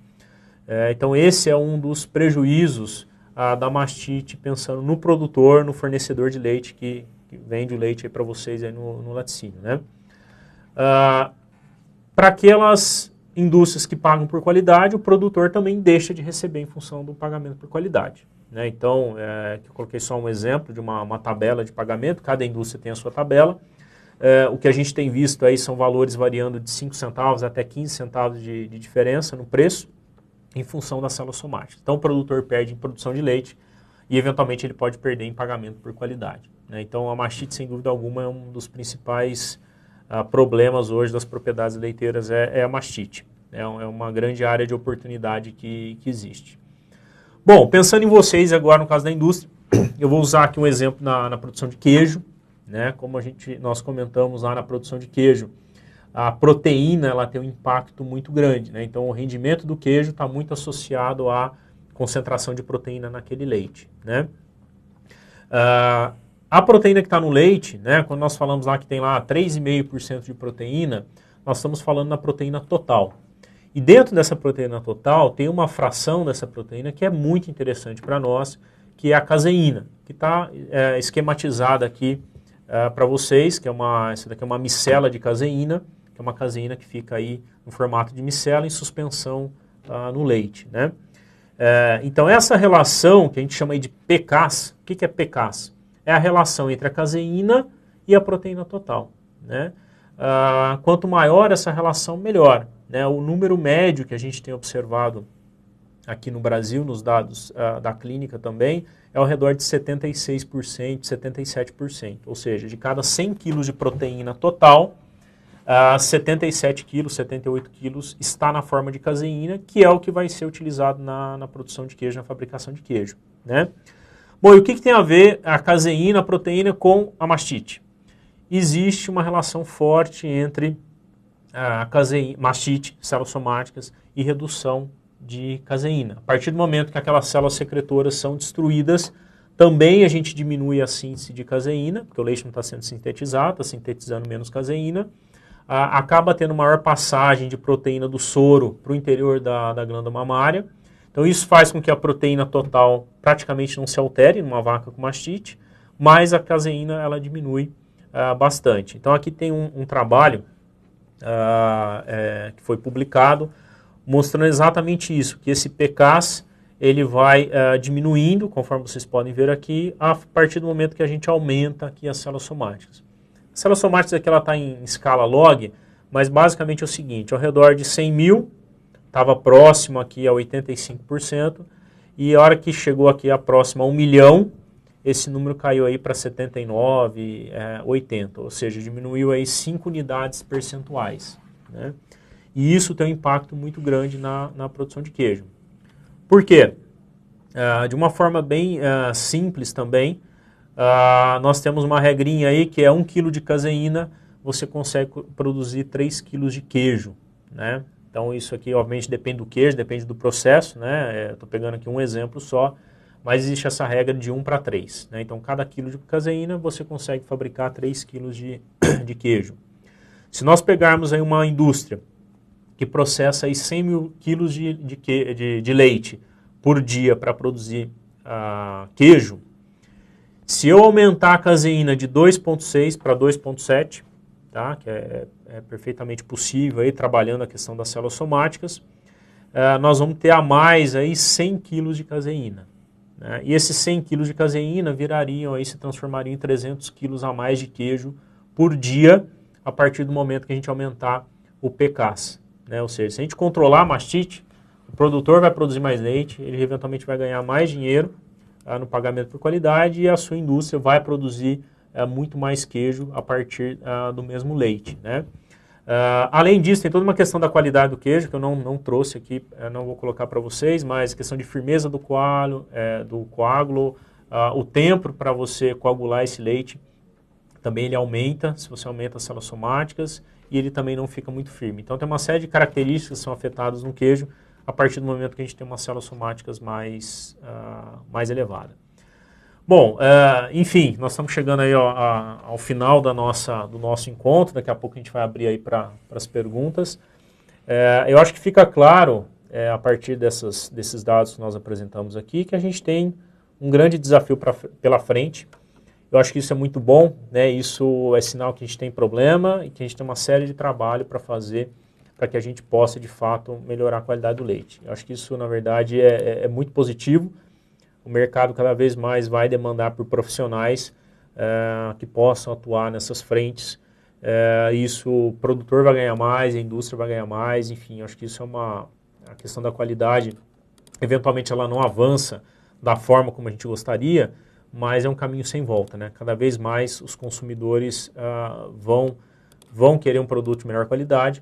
A indústria ela vai precisar melhorar a eficiência do processo, senão ela vai fechar, vai quebrar, não tem como, né? Então, essa busca por eficiência ela vai sempre continuar. E a melhoria da qualidade vai fazer com que a gente tenha maiores ganhos, né? Bom, eu gostaria de encerrar aqui a minha fala, né? Acho que vocês já devem estar cansados de me escutar. Eu vou deixar os contatos, né? Então, hoje eu estou atuando frente ao Exalc Lab, também do Departamento de Zootecnia, assim como a Clínica do Leite, né? Somos unidades diferentes, que é uma plataforma de análises laboratoriais para o agronegócio, então desde análises bromatológicas, análise de solo, então também deixo ali o e-mail, o celular de contato e o site. Então, se vocês precisarem de alguma coisa também, nós estamos à disposição para auxiliá-los, não diretamente na qualidade, né, mas auxiliar aí os seus produtores e fornecedores na melhoria da fazenda, né? Então, acho que a gente poderia abrir para as perguntas. Claro. Claro. Obrigado. Bom, a gente já recebeu algumas durante a sua palestra. A gente vai começar, então, com uma mais básica e mais geral, né? O que dificulta a melhoria da qualidade no Brasil? Na sua opinião? Verdade, a pergunta é boa, né? Ela é simples a pergunta, mas a resposta ela é extensa. E eu acho assim, que existem alguns desafios, né? Primeiro, eu acho que é a própria questão do consumidor, como a gente estava colocando, né? Em outros países existe uma pressão muito forte, né? E tudo vem do consumidor. Se o consumidor não valorizar a qualidade, isso não vai acontecer na cadeia. Então, acho que esse é o primeiro ponto, né? O consumidor, ele tem que demandar essa melhoria, produtos de melhor qualidade, para que realmente possa gerar um efeito em cascata e isso voltar para a cadeia. Sabemos que tem indústrias que tentam melhorar a parte de rendimento, né? Focar em processos, então precisa melhorar a qualidade. Mas hoje a gente tem um problema sério, que eu diria que é a questão legal, né? Nós temos a instrução normativa publicada, nós temos os limites de qualidade, mas se existe um leite fora dos padrões, não acontece nada, né? Então imagina aí vocês, nós todos aí, a gente tem aí nas estradas os limites de velocidade, nós temos os radares, E se nós passarmos acima do limite, nós vamos receber uma multa, vai chegar lá em casa, nós vamos ter que pagar essa multa, e se a gente tomar muita multa, nós vamos ter a nossa carteira de motorista cassada, né? Hoje no leite nós temos os limites, nós temos os radares, que é a rede analisando esse leite, dizendo se está dentro ou se está fora, mas nós não temos nenhuma punição, nenhuma consequência em relação à falta de qualidade. Então imagina se nós não recebêssemos multa e não tivéssemos nossas carteiras de motorista cassada, a gente ia continuar dirigindo do mesmo jeito que a gente sempre dirigiu, né? Então, obviamente, que ninguém vai chegar aqui e vai falar, olha, joga o leite fora, porque se fizer isso nós vamos ter metade do nosso leite sendo descartado. Acho que não é esse o ponto. Mas o governo realmente ele precisa planejar isso, definir essas consequências, o que vai ser feito, para que a cadeia possa avançar, né? Você acredita que boa parte do pagamento por qualidade não funcionar seja em relação a isso? Já que um não aceita, o outro pode aceitar. Isso a gente vê muito, né? Então, assim, tem as indústrias que possuem pagamento por qualidade. Nós sabemos que a oferta de leite ela varia ao longo do ano. Então, tem épocas do ano que falta leite, tem épocas do ano que sobra leite, né? Claro. Então, nas épocas de falta de leite, é muito normal a gente ver aí o pessoal começa a afrouxar um pouco o pagamento por qualidade, porque está faltando leite, precisa de leite para produzir, não dá para parar a linha de produção. Então, isso acaba também gerando um problema. Apesar de ter o pagamento por qualidade, a gente tem um problema de demanda, oferta e demanda, que na prática acaba não funcionando. Praticado. Então, não é generalizando, mas existem indústrias que fazem isso. Está faltando leite, acaba comprando independentemente da qualidade, porque a falta do leite é muito pior do que uma má qualidade, né? Então, isso acaba acontecendo. Uma outra pergunta foi em cima da IN62. A gente sabe que ela foi congelada em cima da meta dos dois pontos, né? CCS e CBT, por 2 anos. Então, acha que isso também vai diretamente a esse ponto, né? Essa discussão tem uma historinha, a gente podia até ter trazido aqui, que foi essa historinha do que aconteceu com a normativa ao longo dos anos, né? Tinha a portaria 66, depois veio a instrução normativa 51, que foi adiada, depois mudou para a IN 62, chegou agora na etapa final, também foi congelada para 2018, né? O governo, na ocasião, criou lá um conselho consultivo, técnico consultivo, que era o CTC Leite. Sim. E esse conselho tinha como objetivo se reunir para avaliar esse Programa Nacional da Qualidade, avaliar essa questão dos limites, para fazer uma nova proposta até 2018, né? E até onde eu sei, até o final do ano passado, esse conselho praticamente teve uma única reunião, acabou não se reunindo mais. Então, praticamente, nós estamos na mesma situação, estamos parados. E qual é o risco de chegar em 2018? A gente tem toda essa discussão, está parado ainda, adia, não adia, muda limite, não muda limite. Eu acho que isso é muito ruim, porque teve muita empresa que fez muita coisa, né, esperando o novo limite, e de repente isso é cancelado, né? Então, se discute se isso é justo ou não com aquele que... quem trabalhou Exatamente. Quem não trabalhou e desfavorece. Então teve gente que não fez nada e acaba não fazendo, porque não tem consequência nenhuma, então vamos esperar ser adiado mais uma vez, né? Então, eu acho que isso também dificulta essa questão, essa indefinição do governo em relação ao que vai acontecer, né? Bom, teve uma pessoa que quis falar sobre o CBT, você já havia comentado, mas qual é o prazo que eu posso dar para um produtor? Qual seria o melhor prazo para ele se adequar a essas contagens, de CCS principalmente? Tá, essa também é uma pergunta muito boa da Cristina, né? As células somáticas, ela é extremamente complexo, né? Você trabalhar com a questão da infecção. Isso vai depender muito da característica do rebanho, né? Então, se você tem lá, por exemplo, uma bactéria específica, Streptococcus agalacti, por exemplo, que traz problemas sérios de altas células somáticas, mas é uma bactéria extremamente susceptível a antibióticos, né? Então, se você fizer uma blitz terapia, você consegue reduzir essas células somáticas num curto espaço de tempo, reduzindo as infecções que estão presentes no rebanho. Em outras situações, são outras bactérias que o antibiótico não tem efeito nenhum.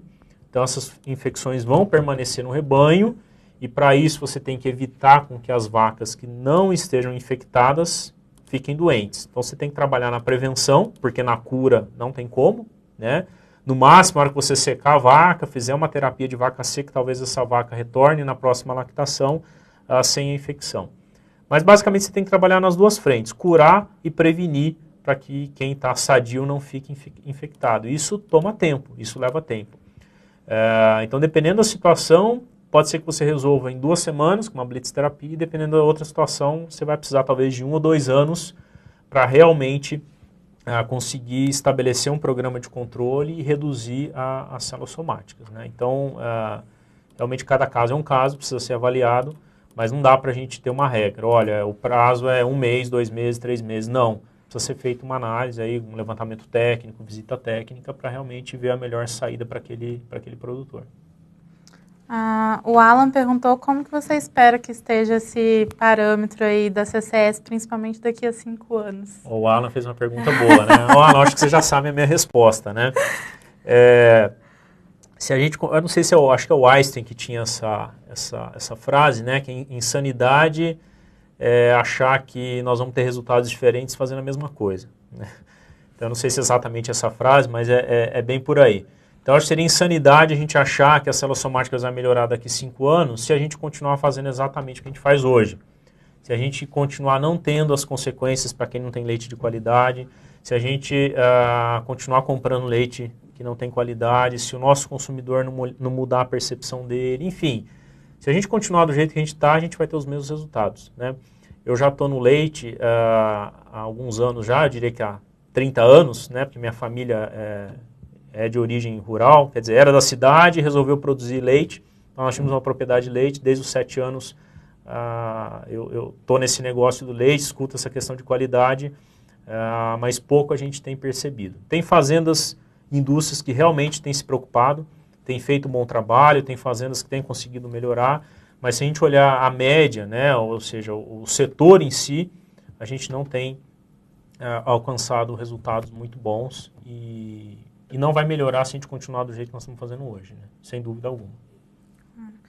Bom, é um complemento, na verdade, a Silvana perguntou, ela disse, ela compreende, né, que o atendimento legal da IN62 em cima dos 2 fatores, mas ela pergunta se você acredita que o pagamento por qualidade tem que ser enquadrado em cima da CCS e da CBT. Seriam os 2 melhores parâmetros? Então, vou até citar um fato aí. Há uns 2 anos atrás nós fizemos um workshop de mastite, né, organizados pela Clínica do Leite, junto com o Marcos Veiga, e veio um palestrante da Espanha, né, falar exatamente sobre isso. E o que ele comentou é o seguinte, que as coisas têm que andar em paralelo, que é o que a gente já sabe, né? Ou seja, nós temos que ter o governo definindo os limites e realmente definindo as consequências, né? E também a indústria caminhando aí com a questão do pagamento por qualidade. Pagamento por qualidade sem ter a questão legal, ele acaba não funcionando no mercado que tem eventualmente escassez de leite, né? Em relação aos parâmetros a ser utilizados, a CCS e a CBT são parâmetros interessantes, que afetam a indústria, né? Não dá para fazer um Ctrl-C, Ctrl-V. A indústria do vizinho, a outra indústria está fazendo isso, eu vou copiar e colocar na minha. Não. Cada indústria tem que olhar para si, ver que produto que ela faz. Então, por exemplo, uma indústria de leite UHT é totalmente diferente de uma indústria que produz queijo, né? Uma indústria que produz queijo, talvez ela vai ter que valorizar alguns parâmetros em relação à indústria que produz leite UHT. Mas tanto a CCS como a CBT, eu diria que são parâmetros importantes e que são importantes independentemente da indústria, né, do produto que é feito, tem um impacto grande na produção e na performance, né, seja em qualidade ou seja em rendimento, né. A Valessa veio perguntar a respeito de literatura sobre o assunto. Eu acho que é até uma boa oportunidade para divulgar o manual da qualidade, né? Então, no manual da qualidade, que é o que eu apresentei para vocês, ele tem informação do diagnóstico, né? Olha, existe problema. Agora, a outra pergunta é como resolver o problema, né? Hoje, assim, temos várias literaturas disponíveis, né? A própria Clínica do Leite, ela produz bastante conteúdo nesse sentido.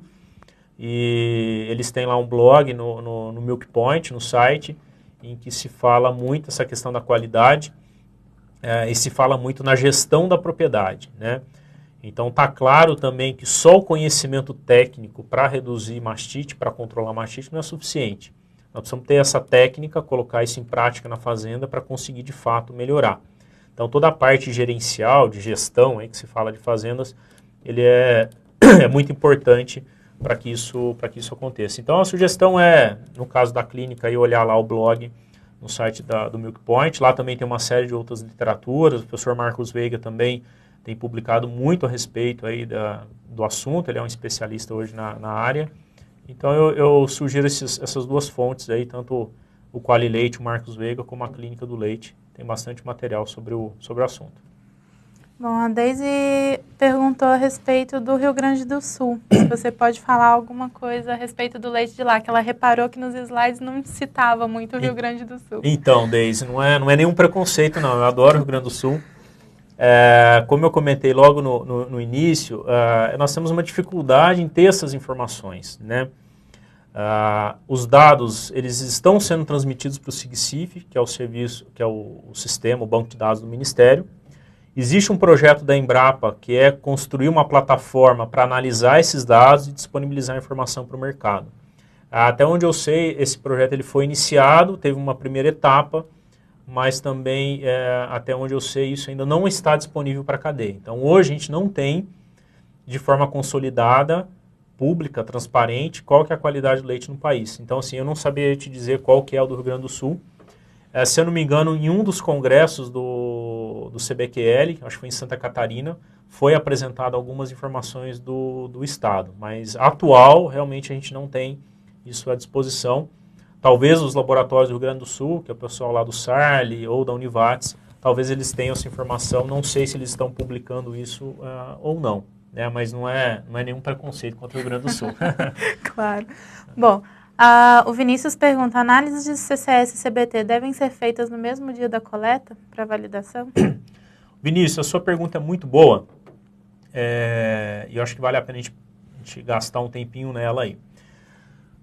Como tudo, quando a gente fala de análise, sempre a amostragem é um ponto crítico. Né? Então, se a gente vai amostrar solo, amostrar uma forragem para ser analisada, se a gente for coletar um sangue nosso para fazer uma análise, a amostragem ela é extremamente importante. No leite não é diferente. Né? No caso do leite, o principal ponto é a agitação do leite.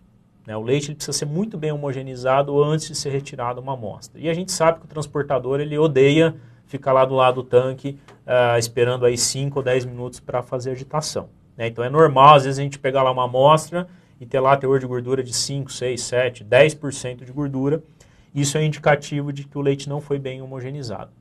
Então, por isso que a gente recomenda que no mesmo dia que é feita a coleta da amostra de CBT, seja feita a coleta da amostra de composição, para que você possa realmente validar essa informação. Se você não tem a amostra de composição e o transportador não agitou bem o leite, se ele retirar esse leite na parte superior do tanque, você vai ter uma alta gordura, uma alta células somáticas e uma alta contagem bacteriana.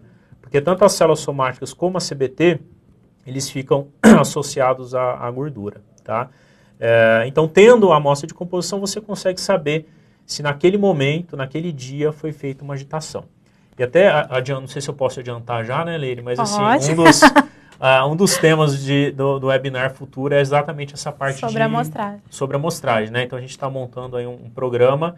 E a ideia é a gente fazer uma reunião com vocês para discutir exatamente essa questão da amostragem, que é realmente um ponto crítico no processo. Até completando sobre isso, a Maria Aurora mandou para a gente, em caso de tanques comunitários, as amostras têm que ser colhidas individuais ou a legislação permite que seja somente do tanque? Tá, essa é uma pergunta boa também. Uma diferença que teve da Instrução Normativa 51 para 62, foi que deveria ser coletada uma amostra de cada produtor e não somente do tanque, do titular do tanque. Tá? Lembrando que essa amostra deveria ser coletada antes de ser colocado o leite dentro do tanque.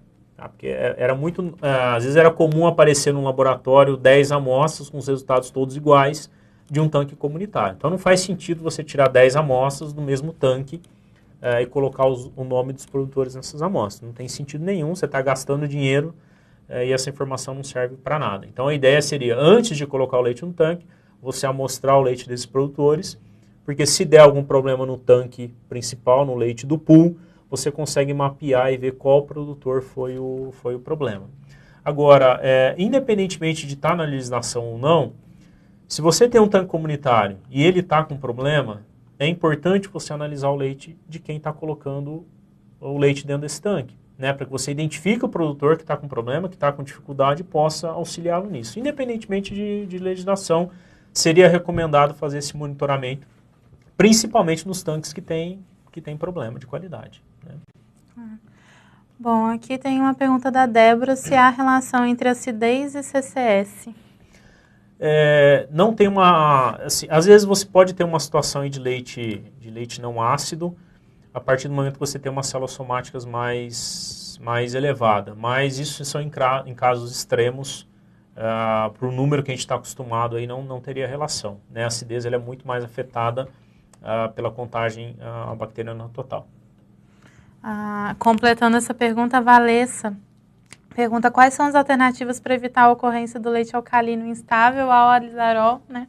Já que a gente sabe que isso está ligado diretamente à CCS alta. Então, esse é um assunto bem complexo também, que é o LINA, né? Que é o leite não ácido instável. Existe um grupo aí, pessoal do Rio Grande do Sul, né? A professora Mayra da Embrapa tem feito um bom trabalho em relação a isso.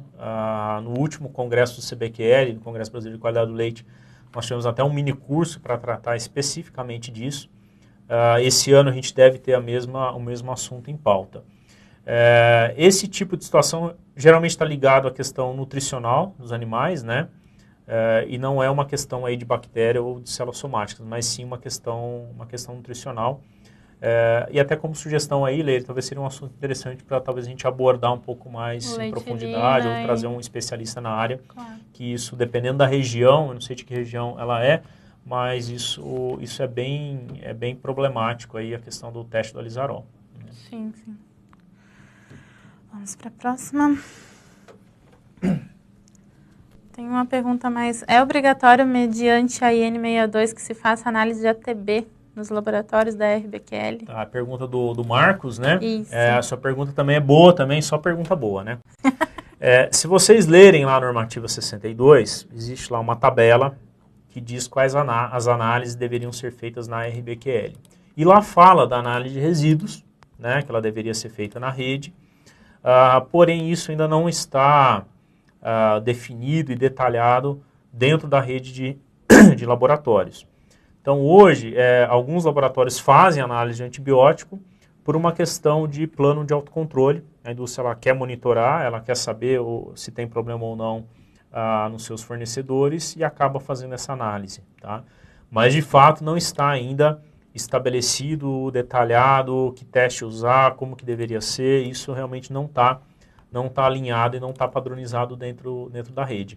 Eu sei que tem alguns fiscais do CIF que acabam cobrando um pouco isso, né, e acabam cobrando isso da indústria, se está fazendo monitoramento ou não.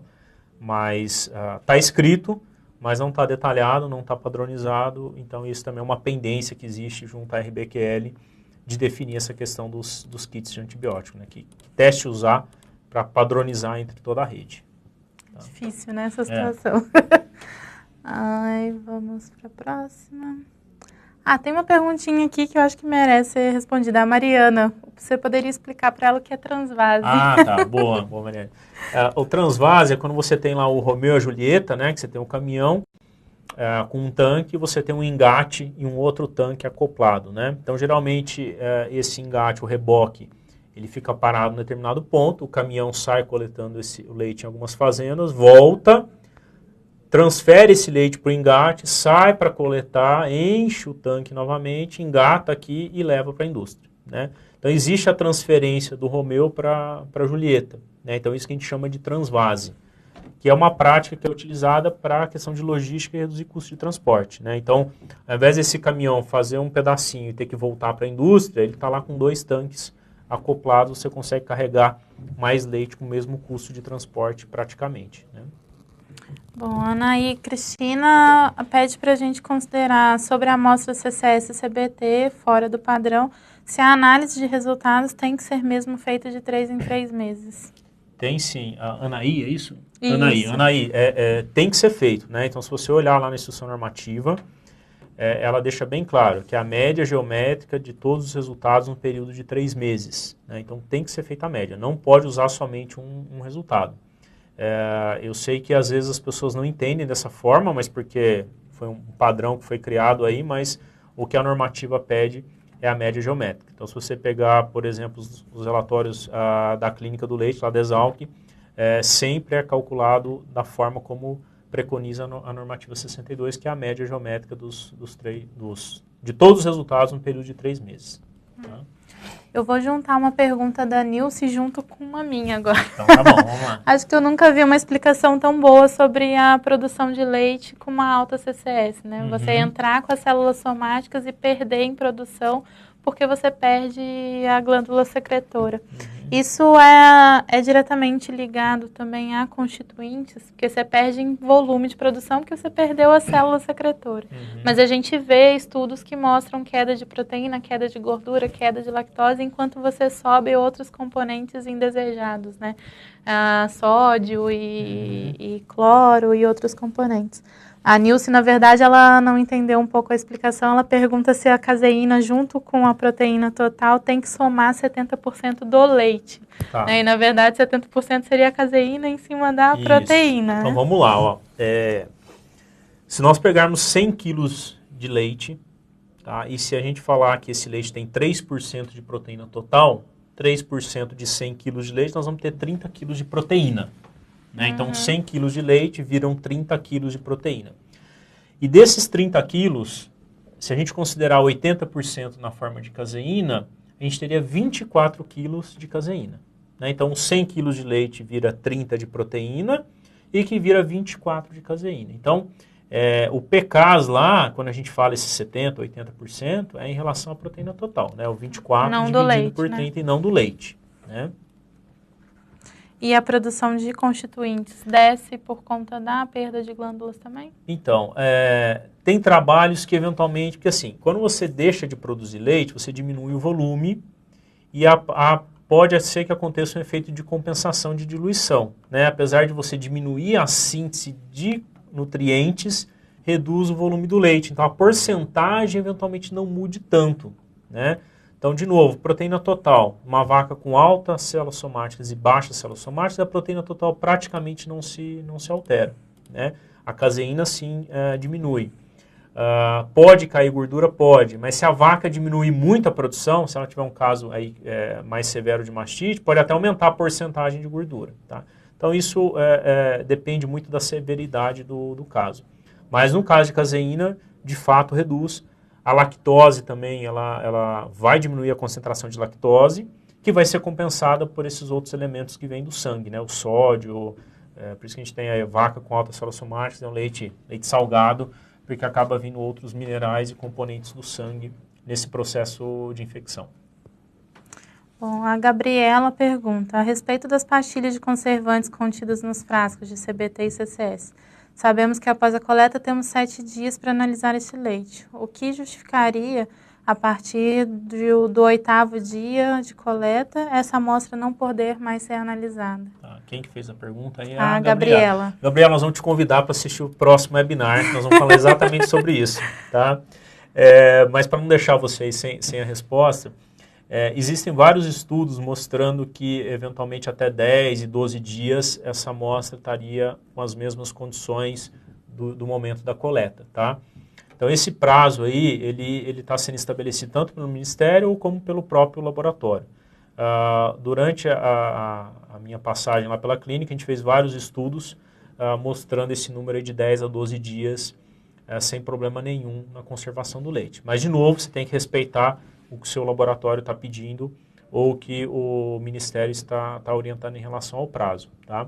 A partir desse momento, por exemplo, células somáticas, de forma bem rápida, as células somáticas ela é uma célula viva e que ao longo do tempo pode ser que ela vá morrendo. Né? Então, isso que acontece, a célula somática ela começa a morrer e o equipamento já não consegue identificar essa célula mais. Então, acaba acontecendo um decréscimo na célula somática se essa amostra começa a ficar muito velha.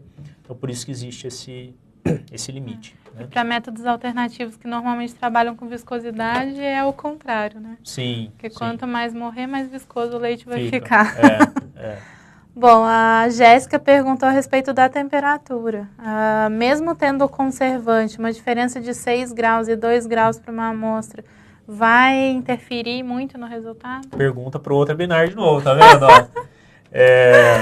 Então, na verdade, sim, o recomendado é abaixo de 10 graus, tá? Obviamente, se você puder deixar essa amostra a 2 graus, é muito melhor do que deixar a 6, tá? Porque se você deixar a 6, o risco de subir um pouquinho e chegar próximo dos 10 é maior, né? Então, a gente sempre recomenda deixar essa amostra o mais gelada possível, evitando o congelamento também, e abaixo de 10 graus, tá? Mas 2, 3, 4, 5 ou 6, em teoria, não tem diferença nenhuma para a conservação da amostra. Bom, pessoal, eu acho que a gente já está estourando em tempo. Então, eu vou recomendar que vocês, quem ficou sem resposta, que ficaram alguns ali pendentes, que enviem um e-mail ou para o e-mail que o professor deixou disponível, ou até mesmo para o meu e-mail, que é suporte@cap-lab.com.br, e eu me comprometo com vocês a responder todas, com o auxílio dele, é claro. Vou encaminhar, o que ele não puder eu vou respondendo para ajudar ele nesse processo, porque por experiência dos outros, a gente recebe um volume alto de perguntas, pós o webinar. Algumas pessoas perguntaram sobre disponibilizar esse material após o evento aqui hoje.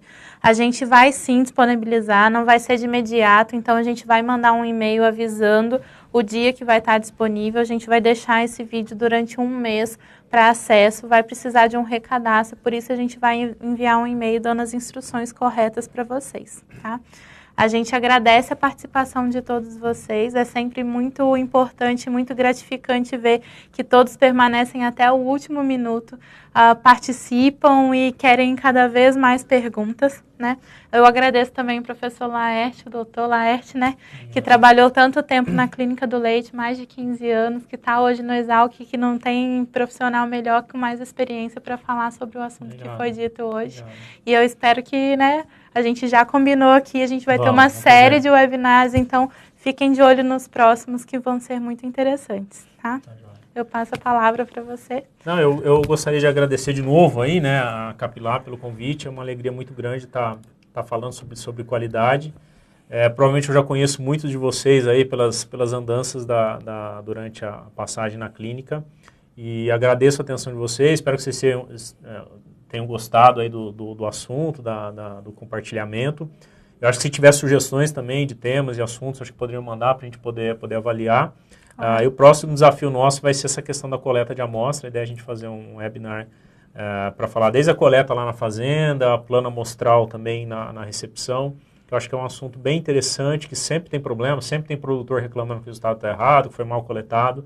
Então, espero que vocês gostem também desse tema que a gente vai trazer para vocês. Claro. Bom, pessoal, muito obrigado de verdade. Como ele disse, mandem as sugestões de vocês, em cima das críticas e de sugestões de vocês, que a gente sempre melhora a cada evento que a gente faz. Então, até a próxima e boa tarde para todo mundo.